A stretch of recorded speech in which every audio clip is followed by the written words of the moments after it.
that's based on a template for a game that we concepted prior.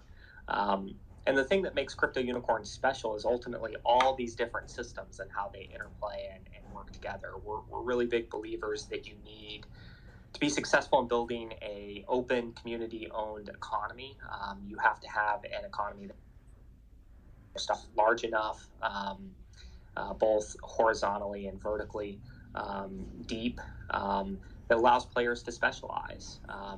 So, what does that really mean? It means that unicorns that are low stats aren't useless. You can always use them on the farm to make the things that you're doing more productive. High stat unicorns are great, and you can take them into the battle loops, but they're not necessarily going to be good at every single loop equally. And so we expect a lot of economic specialization, players really gravitating towards the loops that resonate with them and that get them excited, and ultimately that should create this really compelling ecosystem that should drive and support a sustainable economy over time. That's excellent. Yeah, it sounds like you guys have a really, really fascinating roadmap ahead for Crypto Unicorns. I do want to take it back to one of the first things you mentioned in the answer, and that was the land sale. As I understand it, Crypto Unicorns is going to be having its first land sale on the 15th of December. What can you tell us about that land sale, and what's the land going to be used for? Yeah, so the land sale is on December 15th. Anyone looking to participate, I believe it's going to be at 3 p.m. Pacific. I don't know what that is, UTC, 23 UTC, right, Brian? Yep. Something like that. 11 p.m. UTC. Awesome. Yeah, so we'll be selling 10,000 plots of land, 1,000 mythics, 3,000 rares, and 6,000 commons. So land is based on or has classes. If you have common land, it's one class. So you can have Heartland, Cloudland, right? It matches all the classes of unicorns that we've sold already as a part of the Genesis egg sale. A rare land plot represents a class group, which is a grouping of 3 of the overall classes. So it's higher rarity. And then, of course, mythic represents all of the unicorn classes. So what does that really mean? You can utilize any type of unicorn on any type of land. We're not putting that kind of restriction in place. But if you're looking to kind of maximize your farming operation, you're going to want to match unicorns of the correct class to the correct land to get production bonuses.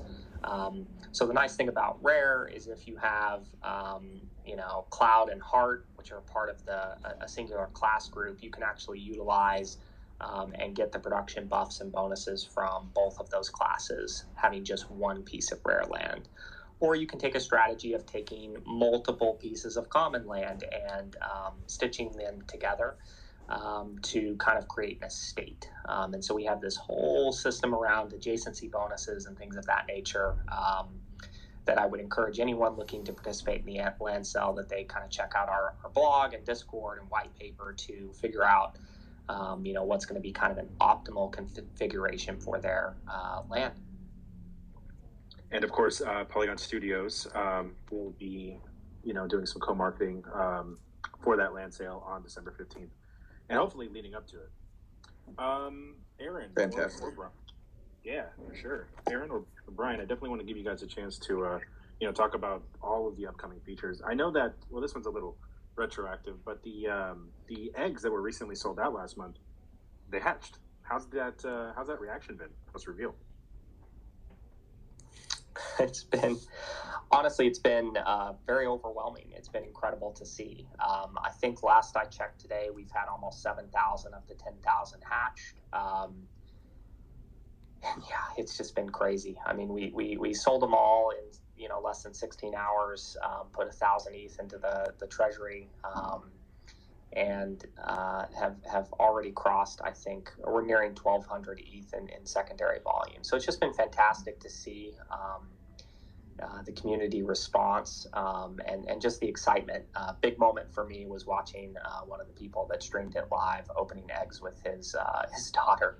That was just cool to see her reaction to pulling a really cool heart unicorn. And we've had a few, kind of go crazy. We've had a couple of double mythics sell for pretty significant amounts of ETH, 15 and 20, if I remember that correctly. And we've only seen 2 triple mythics in the Genesis set. So 2 very, very lucky people pulling initial triple mythics. So it's going to be interesting to see how many people sit on those eggs versus hatch. I think the temptation of seeing what you got is certainly powerful. Yeah, and just to jump in and say that, the reaction has been really nice from people's children, right? And seeing people's children respond to the eggs hatching and the unicorn coming out. People are in love with, the graphics and the characters and the personality of our unicorns as well, which is something that we're really happy about. Yeah, no, absolutely. That's super exciting. What I wanted to ask really quick, I know that Aaron, you touched on, the mythic rarity of some of the hatched unicorn eggs. To dive a little bit deeper, and I suppose that people that have hatched eggs are probably going to be curious about this. But what traits should some owners look for as far as unicorns go? And can you offer any interesting strategies on how to use their unicorn in the future? Yeah, I think high level it's important to understand that we've kind of done our best to ensure that there aren't any useless unicorns. Obviously, you can always utilize a unicorn as a workhorse on the farm, but we didn't want to create a situation where due to RNG, there's just going to be these really I would say like terrible unicorns. What you're going to have to watch out for is more details around how power scores and speed scores are calculated. There's been some misinterpretation of the white paper, and admittedly, it's a little bit on us in the graphic that we use. We had kind of a plus between the 2 stats and an equals, and it's really being fed into an algorithm to produce those scores for each of the battle loops. And so at the end of the day, the first question I would ask someone is, well, what do you want to be competitive in? And if your answer is everything, well, then you're going to need a lot of different unicorns with different stats.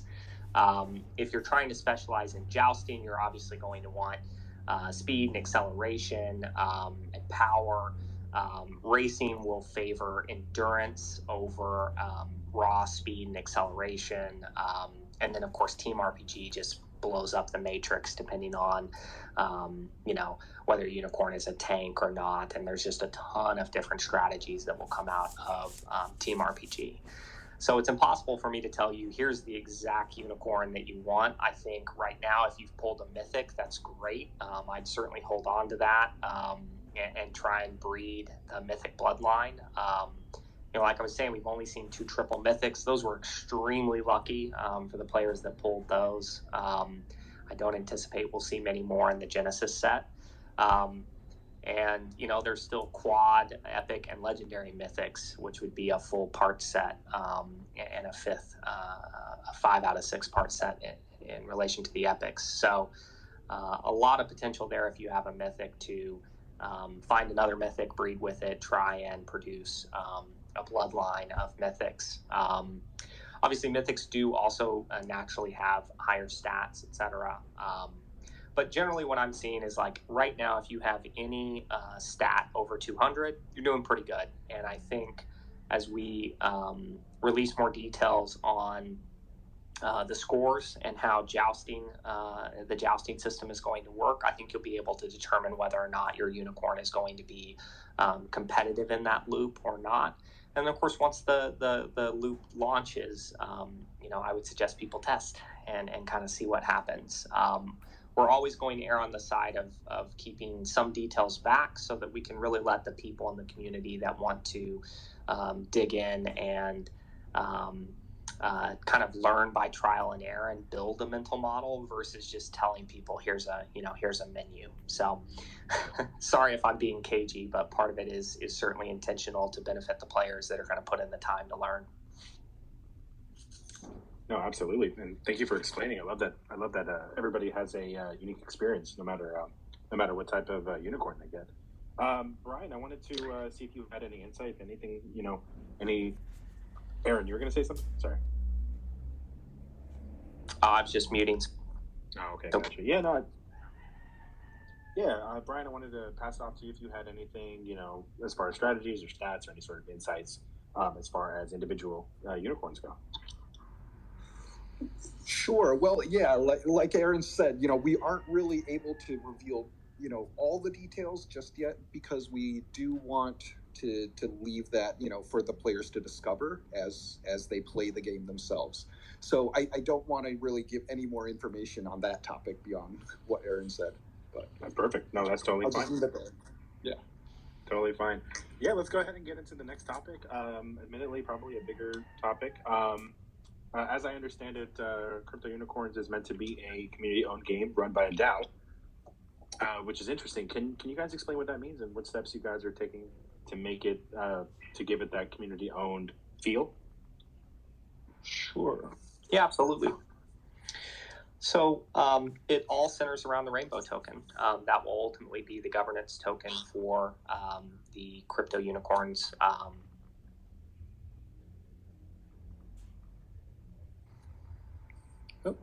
I think we may have lost them. And then obviously there's enormous opportunity, and a huge chunk of the supply will be doled out via rewards in the game.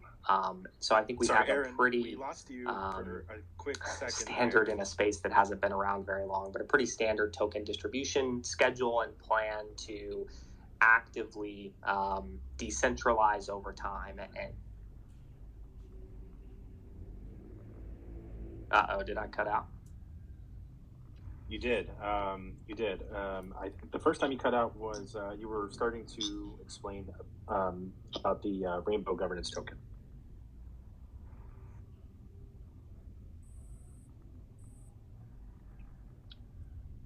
Just 1 second here. Aaron, if you want to go ahead and kind of restart here. Oh, my bad. You're going to have to run the question back. Yeah, no problem. I was asking about Crypto Unicorns and how it's meant to be a community-owned game that's ran by a DAO. Oh, yeah. Yeah, so I was saying that it just all centers around the Rainbow token, which is our governance token.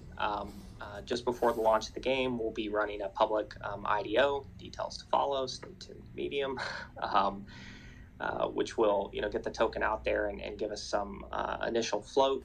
And then if you've read the white paper, we have an enormous chunk of the supply pointed at rewards that will be earned in-game, as well as an ecosystem fund designed to drive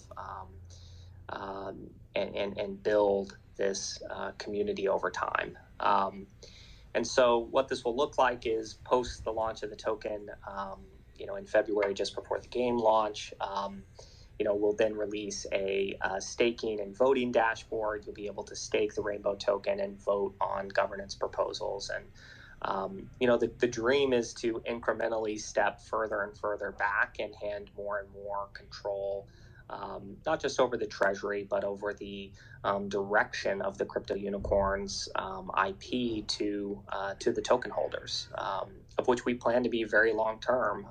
But you can just clearly see in the white paper that eventually we are no longer the majority. And, at that point, it's on us to continue to deliver, and the community to continue to believe that we're the right people to shepherd the IP forward. And I certainly hope that continues to be the case. But it's one of the beautiful things transitioning from kind of free to play to these player-owned game economies is the idea that over time the community can take it in whatever direction they may they may want. And that's something I'm really passionate about. I've been a huge proponent of many DAOs and governance projects. Shout out to anyone that's heard of Decred or holds Decred. I've been a long time Decred person, even prior to being and getting into the Ethereum ecosystem. And so I've always been fascinated by governance and how we can leverage token economics and shared and aligned incentives to create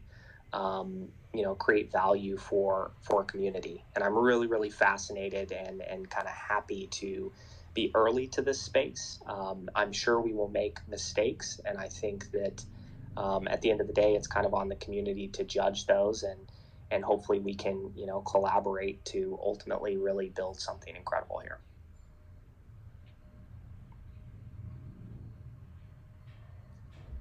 Absolutely. Very well said. Very well said.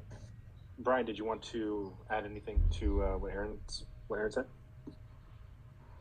Well, yeah, I guess just one point to make is that Aaron mentioned earlier, our unicorn sale that we had last month, or I guess a few weeks ago, we raised 1,000 ETH, and so that is sitting in our treasury right now, and that is meant to be ultimately governed by the community. So we are, not just using our words, but we're putting cold Ethereum behind it, that we're saying, we want this to be community owned. So that's just one point I wanted to make. Yeah, no, absolutely. Thank you for the clarification. I think that was really exciting. Okay, so we are getting close to the end of our personal questions. I did want to, I'm going to toss the mic back over to Brian and Aaron for any closing comments. But I think if anybody wanted to ask any questions to Brian or Aaron about the project or about just Laguna Games in general, I think what you would have to do is hold the mic and request to be a listener. If I get any requests like that, I'll go ahead and open the mic up to whoever requests to be a listener. But before I do that, Brian, Aaron, did you guys have any not closing comments, because you guys are probably going to answer some questions here, but anything you wanted to say that we didn't get to? From my side, honestly, this has been a surreal few weeks since the 15th. The November 15th was one of the most stressful days of my career, and the team pulled off something truly incredible. And to see the community's response and the reception to it has just been incredibly exciting, very humbling. And I'm excited to kind of see where we go. So yeah, I think that sums it up for where I'm at. Yeah, truly the community response has been really just incredibly encouraging and supportive, and so we're just incredibly appreciative of the people that have joined us so far. Our Discord is up to about 28,000 people right now and growing quickly. So yeah, if you're listening, you want to come check us out, please join our Discord, and we'd love to have you. Thank you, guys. Yeah, no, internally, we're really excited about Crypto Unicorns. We think that the project has a really, really long future. And yeah, we're excited to see what you guys come up with, particularly with your roadmap. We do have a request from CoinHawk to ask a question. So let's go ahead and toss it over to CoinHawk. CoinHawk, go ahead. Oh, we're connecting.